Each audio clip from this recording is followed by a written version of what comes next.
Yeah, and things have changed. If you probably took the Savoy in the year 2000, it was a different hotel, but the cultural environment was also very different. I think that people were still asked to wear a jacket and a tie, and you would be asked to do that. But the world has changed. The expectations have changed.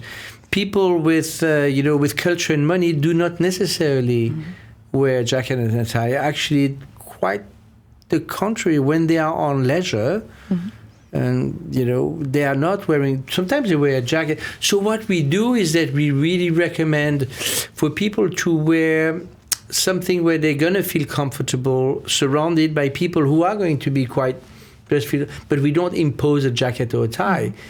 You got designer jeans that cost more than a suit, and if and again, if we want to ensure that the Savoy is still relevant in the future, we need to evolve, and this is where we need to judge what's the acceptable evolution for the Savoy without breaking away from what we are supposed to represent, but we need to take a certain level of risk.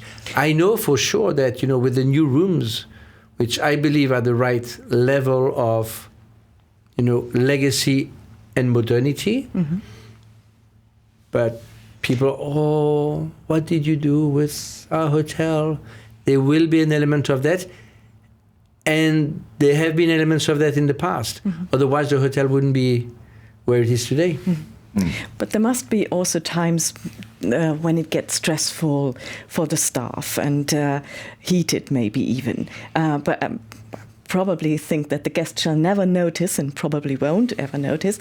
But how do you deal with that when behind the scenes things are stressful and you have to cater for that? Do you feel like the leadership philosophy changes, or can you maintain that? You see, we are there in a very supportive philosophy. We're not top down and do as I say.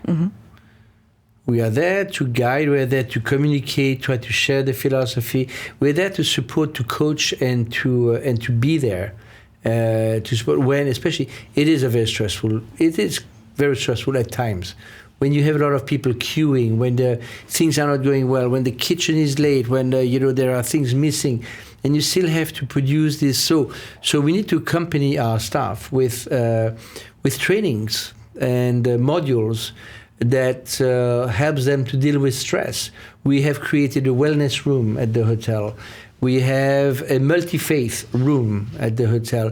We invested £300,000 in renovating our cafeteria. You go to our cafeteria, it's a restaurant. You're not being served, it's a self-service, but we cook, we have a team. I don't know how many chefs we have who produce fresh food every day. You have choices. You have kosher. You have halal. You have vegetarian. You have vegan.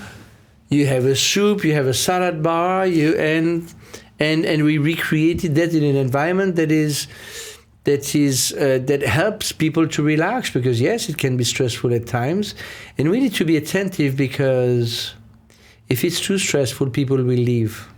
And this is one of the biggest threats in our industry is turnover, and the biggest challenge is retention. Retention, because when you have worked at the Savoy 6 months, you become the target of other hotels for higher position, better paid positions, etc. So it is it's strategically critical that our staff does not turn over too much. And it's changed. COVID has changed things in the way people approach work, life. We have a younger generation that was suddenly confronted to death. You're not supposed to be confronted to death in your families or what you hear on TV. And today, so many people have died, etc. So this younger generation has been, this immortal generation. When you're 20, you are immortal, right? I was. I still am.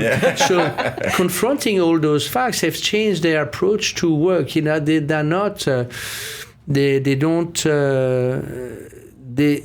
don't live to work. They work to live. And if something happens, they have a tendency of changing more often than in the past.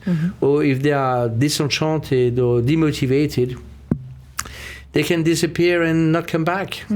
So it is a very, very challenging, because our service performance depends on the ability of our staff to deliver those experiences. And if we change and if we rotate too much, it gives us a lot of pressure to make sure that people are sufficiently trained and be able to cope as well with the stress. So it's a very big, it's a strategic concern.